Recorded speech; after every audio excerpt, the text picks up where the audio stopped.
kalau saya di holding, itu hanya meetingnya itu mengenai strategi. Jadi hal-hal strategi, ya, destination statement, apa yang ingin dicapai oleh masing-masing bisnis unit. Nah, nanti setiap bulan kami meetingkan pencapaiannya bagaimana. Kalau ada perubahan, kami juga akan menyesuaikan dengan cepat, supaya kami tidak ketinggalan dan tetap menjadi yang terdepan.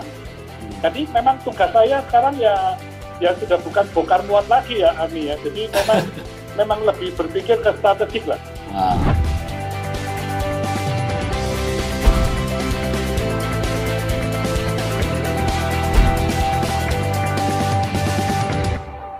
Untuk membangun tim yang besar, apa yang pertama dilakukan? Bagaimana mengembangkan SDM? Ini pertanyaan dari Jaya nih, Pak. Pak Hermanto. Jadi memang untuk membangun SDM ini adalah hal yang paling susah ya. Karena untuk benar-benar mengetahui talent dari seseorang, ya itu kita harus memang fokus di dalam kita punya strategi bisnis. Kita juga memberi KPI yang mereka harus komit untuk mencapainya. Juga membuat action plan, mulai dari action plan mingguan, bulanan yang kami pantau terus, sehingga akhirnya kami akan tahu mana SDM yang memang berbobot atau SDM yang tidak bisa memberi kontribusi. Nah, di situ memang butuh waktu ya, bagaimana akhirnya tim dari sebuah perusahaan itu tadi bisa benar-benar solid, bisa benar-benar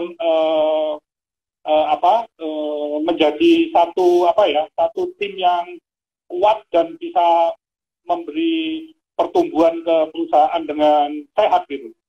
Jadi di awal pasti agak berat itu. Terus berarti Bapak menguasai skill apa yang harus dikuasai sehingga bisa milih orang yang tepat gitu, Pak? Apa betul-betul memang ya at the end of the day juga memang kita harus lihat kinerjanya juga gitu? Ya, jadi memang kadang-kadang kalau dari interview aja nggak bisa kita melihat dari result ya. Jadi memang pada akhirnya setelah melalui berbagai seleksi di interview maupun pengetesan, ya akhirnya harus masuk ke dalam perusahaan.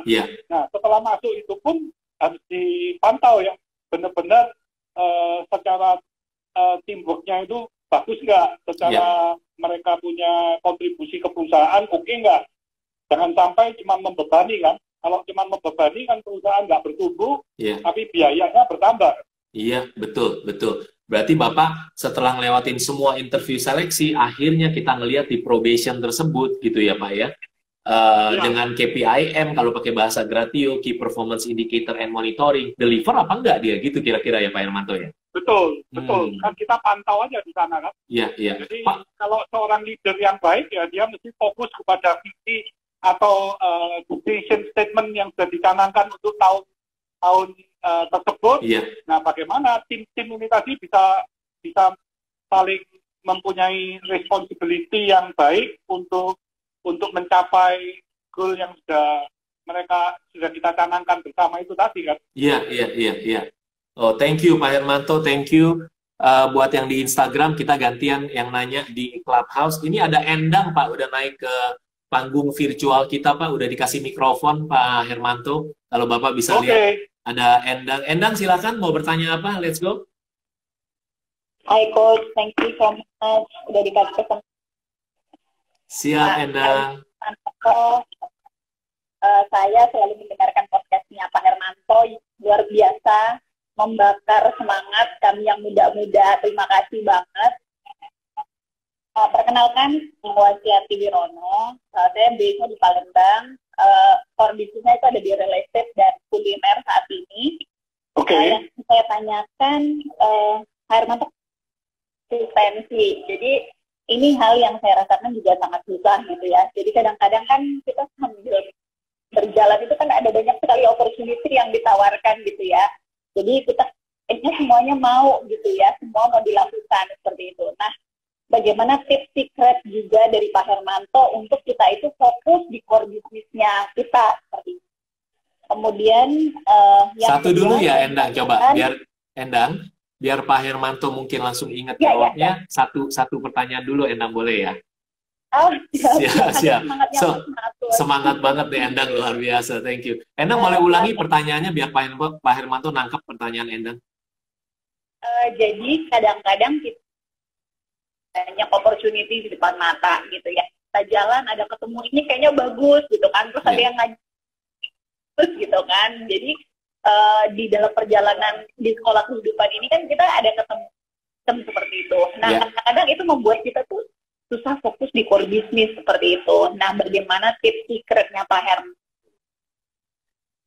Mungkin Endang ada sedikit internet connection problem, Pak. Tapi pertanyaannya adalah bagaimana Pak Hermanto bisa mempertahan fokus terus di core bisnisnya gitu.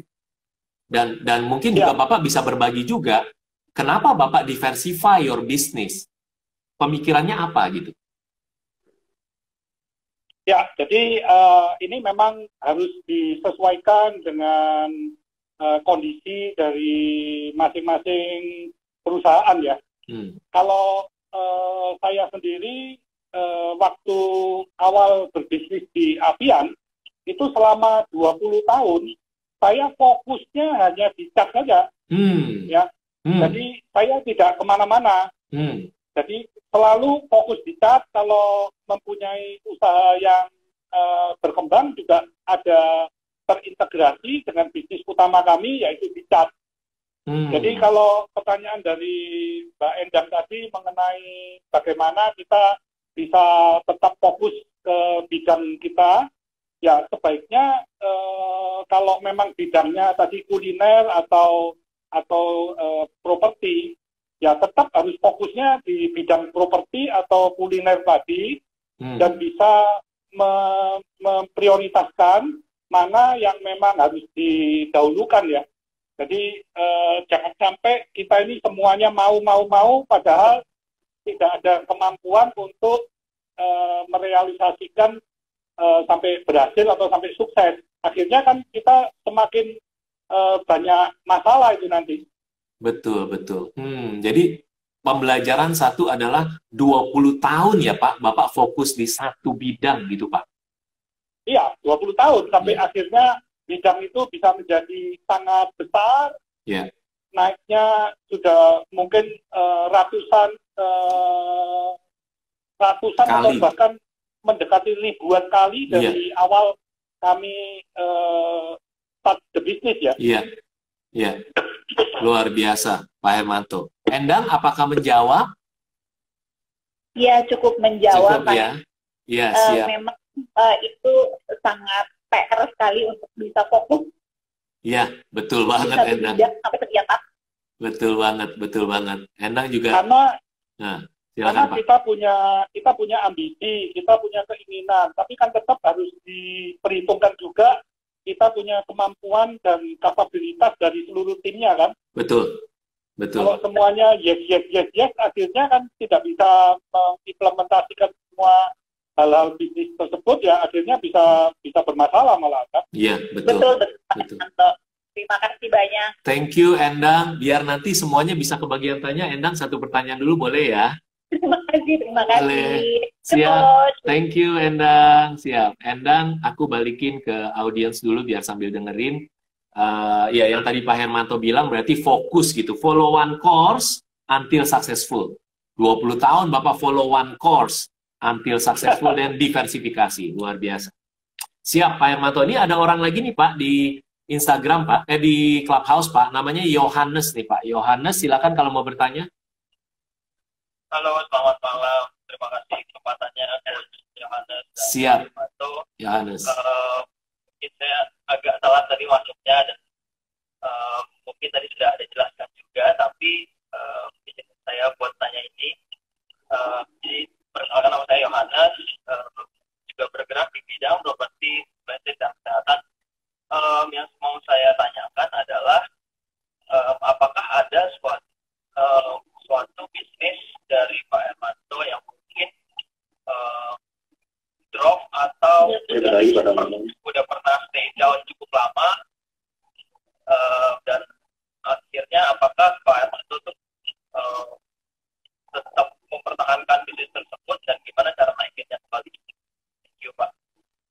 Siap, silakan Pak Hermanto. Saya ada beberapa bisnis ya yang mengalami kegagalan karena pada saat itu dalam 1 tahun saya mendirikan 4 bidang yang berbeda semua. Oke. Jadi ada bidang pabrik kulit, ada pabrik kayu furniture yang ekspor ke Jepang, ada pabrik disket mesin-mesin dari Singapura. Terus ada satu lagi pabrik resin dan bakunya cat. Nah, dalam tahun yang bersamaan itu yang saya alami 3 bidang yang tidak ada hubungan dengan kami punya bidang cat yang utama itu akhirnya mengalami kerugian. Jadi kami melakukan apapun sampai ikut pameran, ikut tambah mesin, nambah ekspansi segala itu hanya kerugian yang kami dapatkan. Sehingga pada tahun 90-an kami memutuskan untuk menutup 3 pabrik tersebut. Yaitu kerugiannya memang cukup terasa. Sehingga kami akhirnya benar-benar the next kalau investasi itu tidak boleh greedy, tidak boleh tamak ke bidang-bidang yang memang kita tidak kuasai. Jadi tidak ada yang mudah gitu ya. Memang satu bidang itu kalau kita benar-benar fokus, kita harus terus melakukan improvement untuk menjadi yang terbaik, menjadi yang terbesar.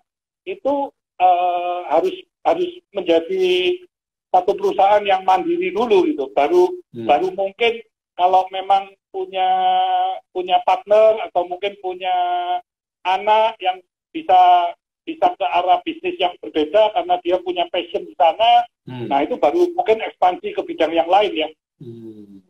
Siap. Thank you Pak Hermanto. Yohanes sudah cukup menjawab ya? Iya, oke. Saya sudah anggap. Terima kasih banyak Coach dan terima kasih banyak Pak Hermanto. Thank you. Saya balikin ke audiens ya sambil dengerin lagi terus. Silakan, ada Philip di sini. By the way, saya random Pak Hermanto milihnya karena nih banyak banget yang raise hand, yang angkat tangan Pak. Jadi saya random ini. Silakan, Philip mau bertanya? Iya, selamat malam Pak Hermanto dan selamat malam Coach Yohanes. Ya. Selamat malam Philip. Semangat pagi. Oh iya, Pak Hermanto itu selalu bilangnya semangat pagi terus itu. Mau jam 12 malam juga semangat pagi. Supaya nggak ngantuk ya. Benar. Ya. Gimana bisa ngantuk kalau dengerin Bapak ngomongnya semangat kayak gitu, Pak? Silakan, Philip. Ya, di sini saya kan bergerak di bidang fashion, di konveksi, dan juga ada beberapa properti. Ya. Dan di suasana pandemi seperti ini, bidang fashion sangat menurun dan yang mau saya tanyakan ke Pak Hermanto, apakah di beberapa bisnis Bapak di bidang fashion, apa ada yang mengalami penurunan ya Pak ya di suasana pandemi ini, dan bagaimana caranya kita bisa bertahan dan kita bisa bangkit kembali? Ya, kebetulan pada tahun 2019 ya, saya masuk ke bisnis fashion ya, yaitu Mensun. Mensun untuk yang men. Terus setelah itu kami mengakuisisi yang cewek yaitu Minimal. Jadi memang tujuan kami itu ingin mempunyai brand-brand lokal di segala segmen supaya kalau kami masuk ke departemen, ke mall atau department store itu kami punya bargain yang cukup kuat.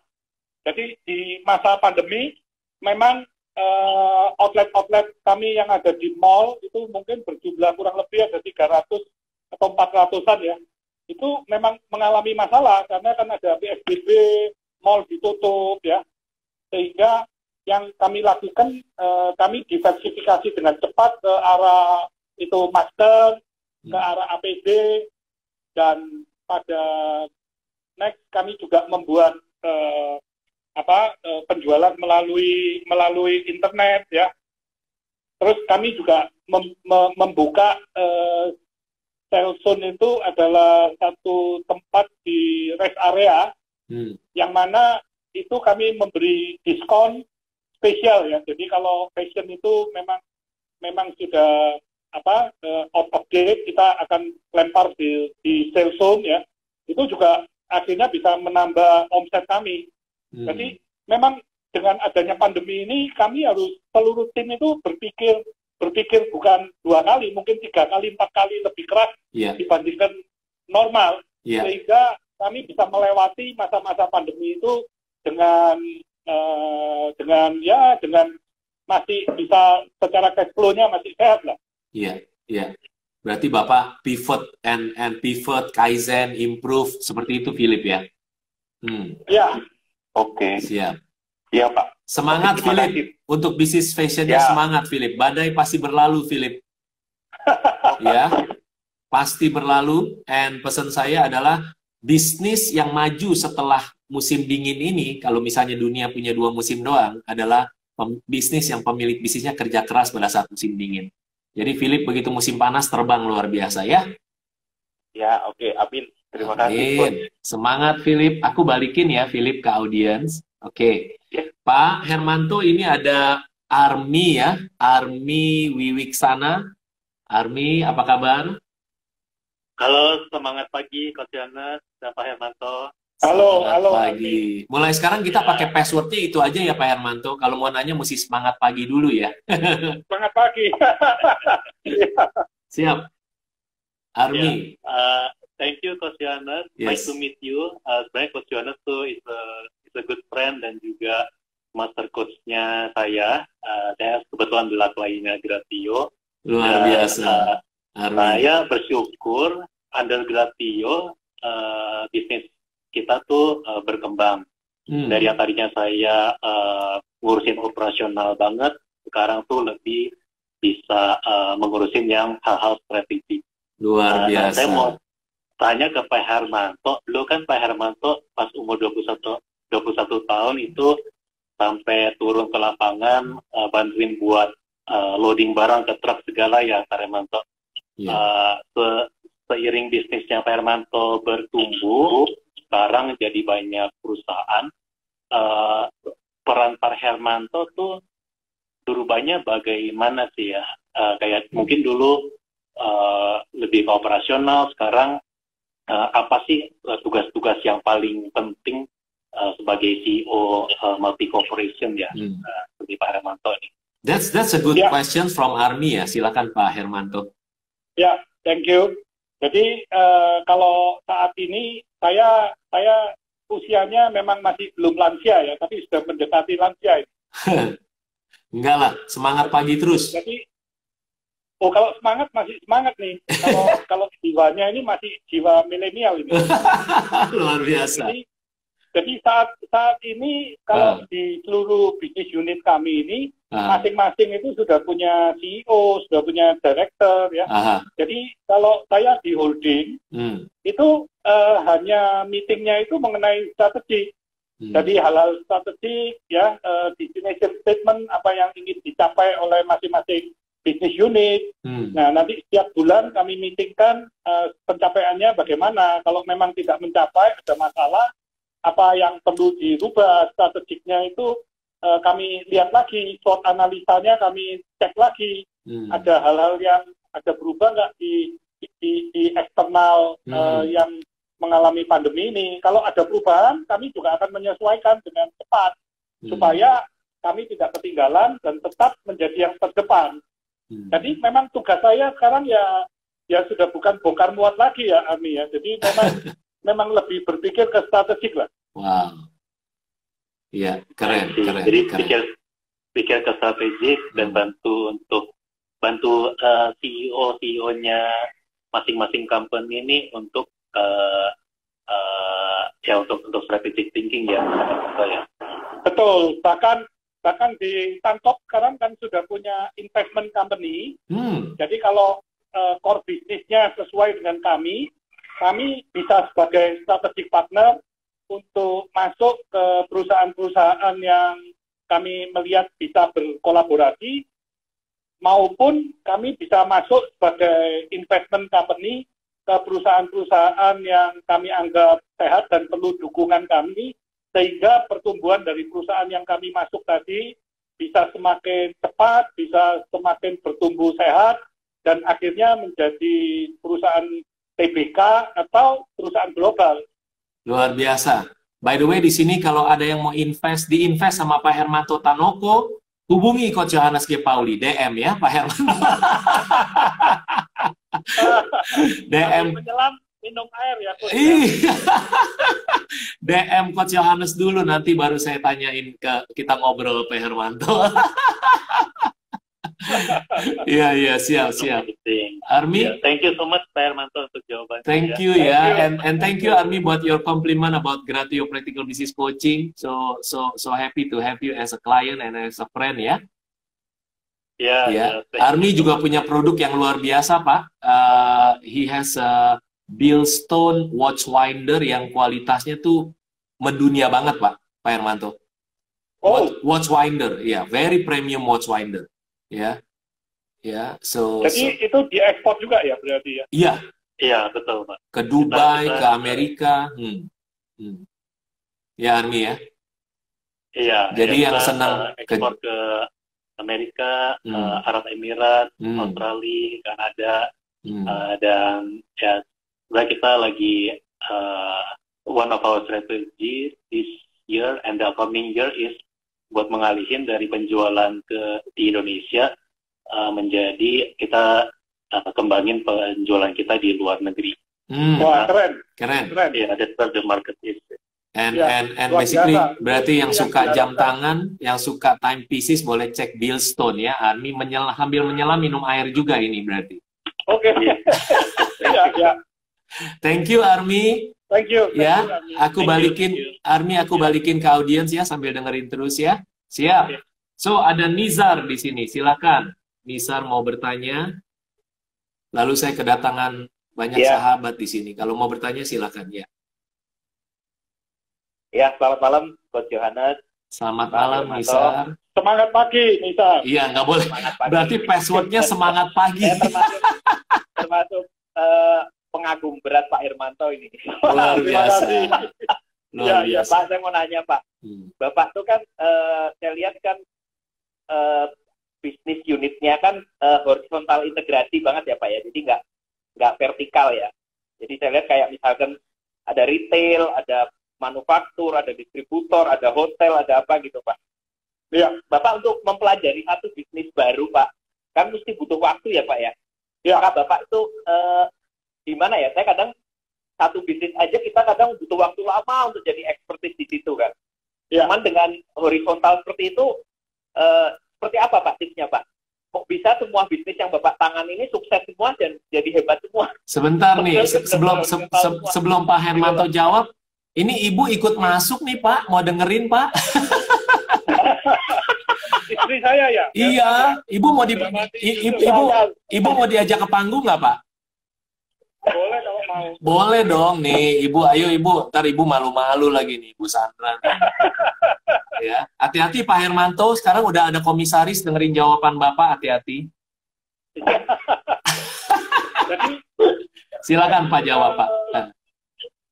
Nizar ya. Jadi saya itu memang kelihatannya diversifikasinya itu kok kemana-mana. Padahal sesungguhnya kalau diamati perjalanan dari Tankop, ini sesungguhnya menyambung ya. Jadi pada saat kami fokus di cat, kami kan terus berekspansi. Berekspansi itu artinya kan kami membeli tanah, membangun terus-menerus. Sehingga akhirnya kami melihat ada opportunity di tanah, di properti. Nah, kami beli land bank di banyak tempat, di banyak kota. Nah, akhirnya pada satu saat setelah land banknya banyak, ini kan harusnya di-develop.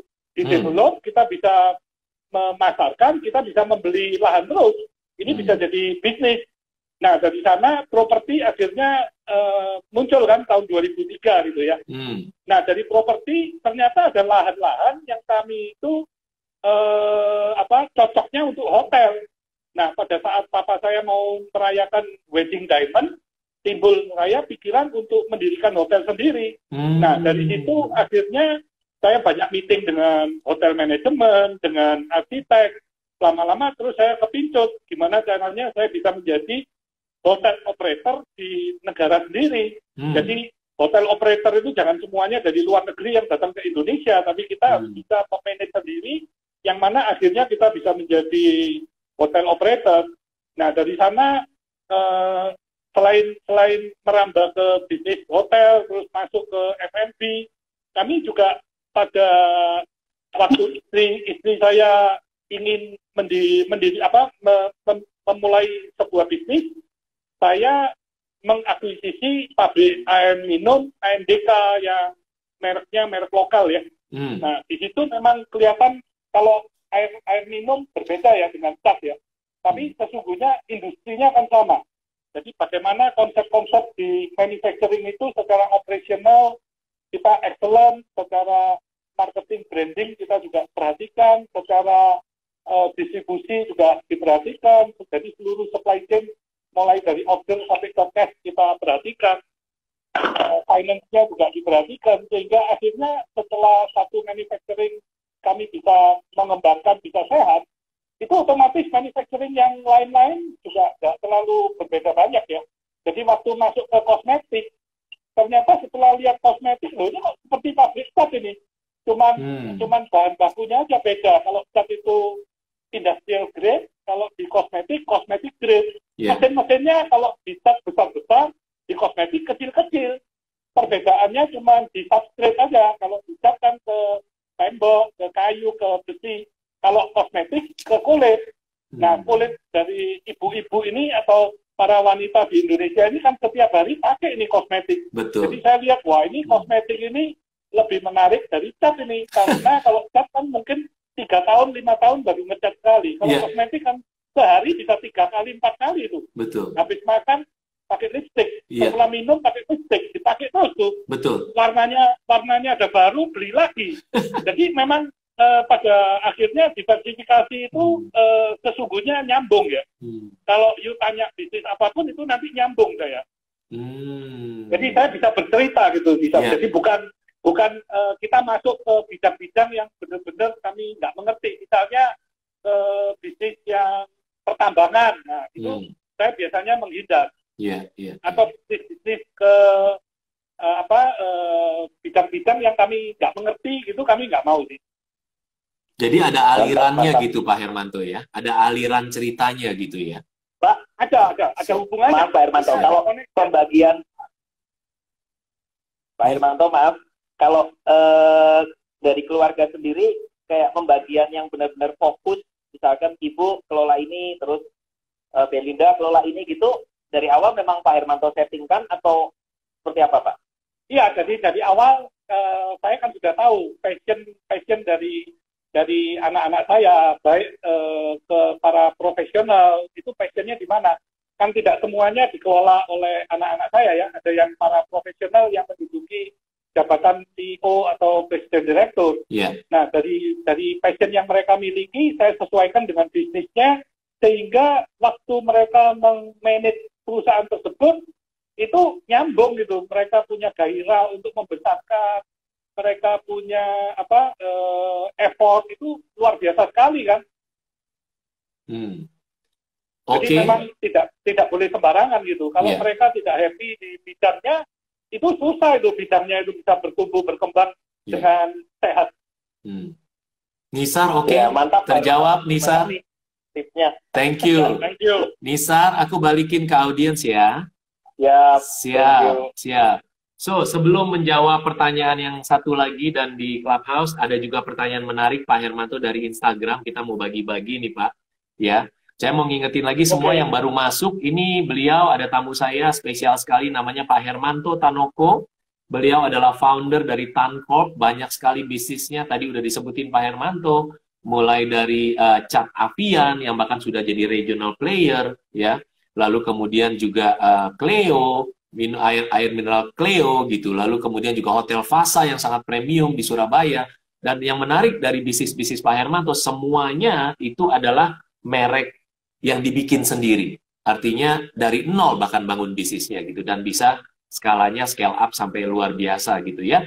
Nah, Pak Hermanto masih ada waktu sekitar setengah jam lagi, jadi kita mau kasih kesempatan tanya jawab buat Anda. Ini ada pertanyaan menarik Pak Hermanto dari Instagram. Ini dari Rina Yanti harusnya. Iya. Rina bertanya begini, Pak Hermanto. Itu bagaimana mendidik anak-anak Bapak untuk bisa meneruskan perusahaan? Nah, itu pertanyaannya, Pak. Diapain itu anak-anak, Pak? Ya, jadi saya beruntung sekali ya, punya anak-anak dan juga menantu yang memang punya passion dan punya effort yang luar biasa kepada bidang usaha yang mereka manage gitu ya.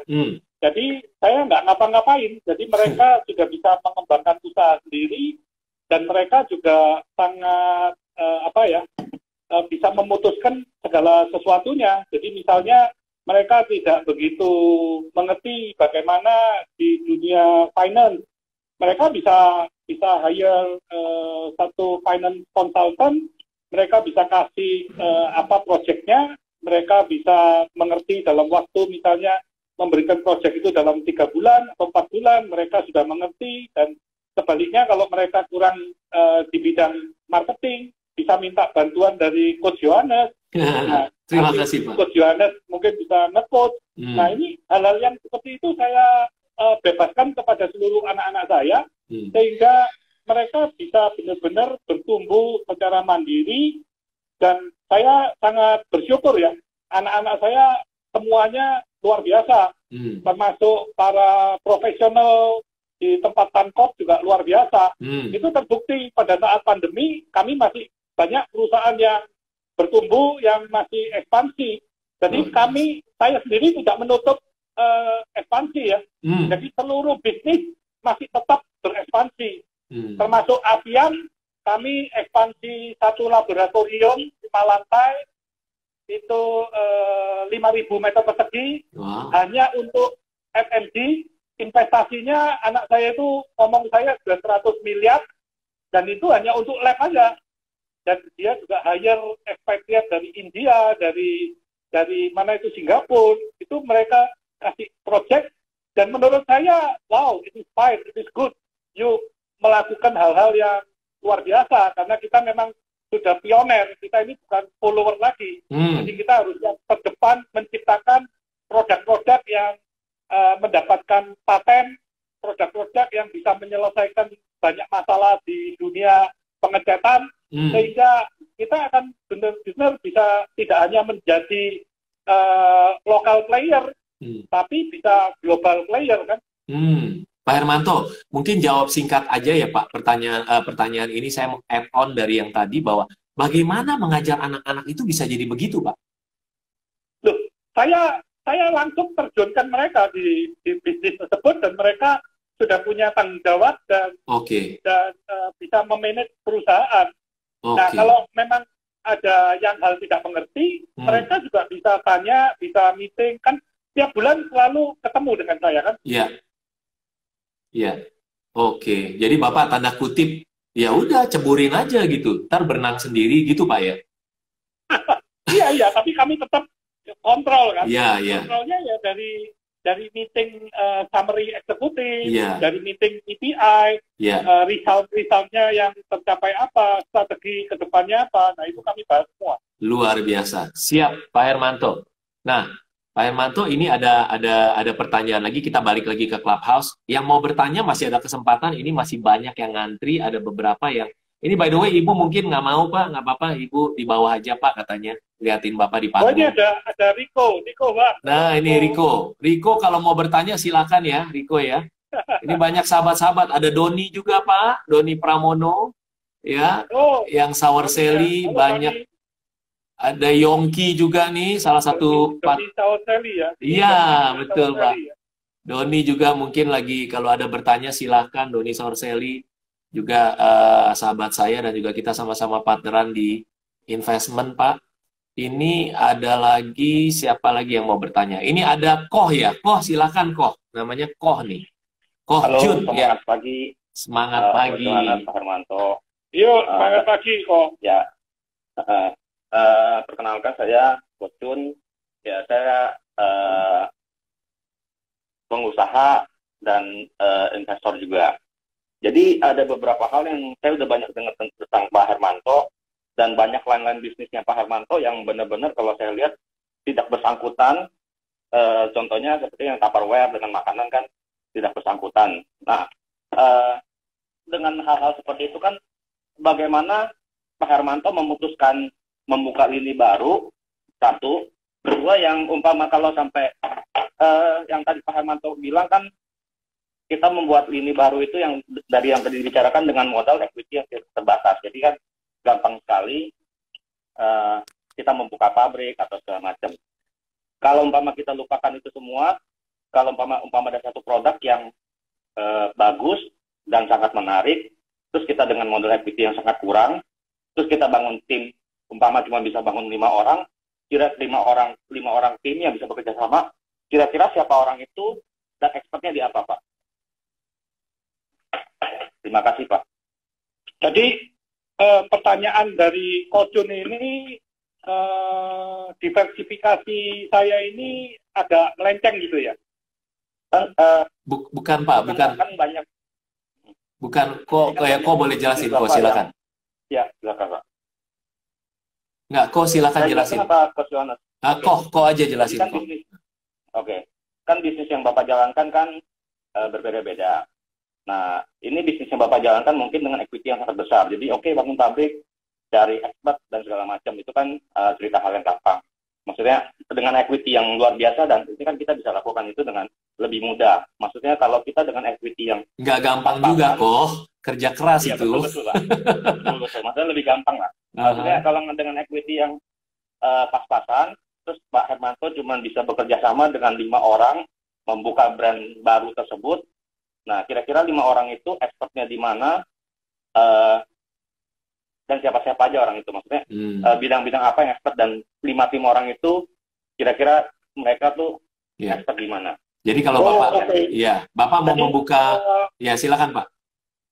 Saya jelaskan dulu, kalau Avian ini kan kami diversifikasi itu sampai ke packaging, termasuk kami membuat plastik kontainer sendiri, kami membuat mold-nya juga membuat sendiri, sehingga pada saat saya tahu ada produk kemasan dari Amerika, saya tertantang dan saya minta tim saya untuk bisa membuat lebih bagus, lebih tebal, lebih kuat, sehingga akhirnya lahirlah More Life ya.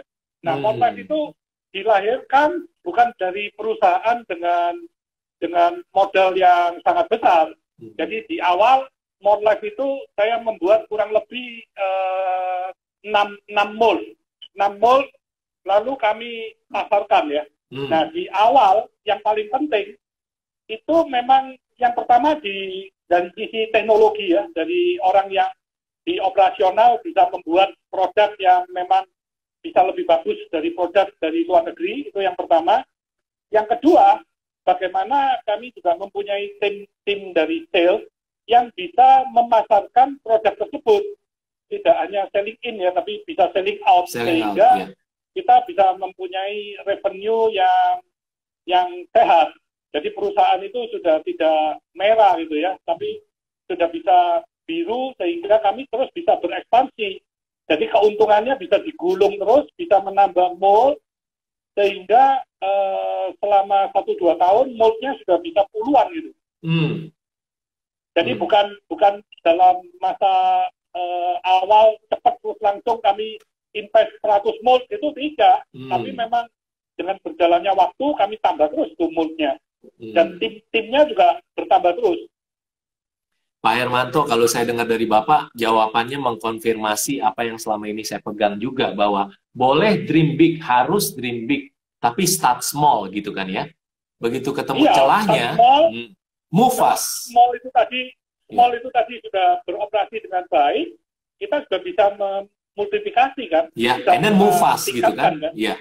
Yang ketiga ya move fast, Pak. Begitu udah ketemu celahnya, Pak Hermanto move fast, bergerak dengan cepat gitu kan. Iya, kita harus tahu kunci suksesnya itu di mana. Kan setiap bisnis nggak sama ya. Iya.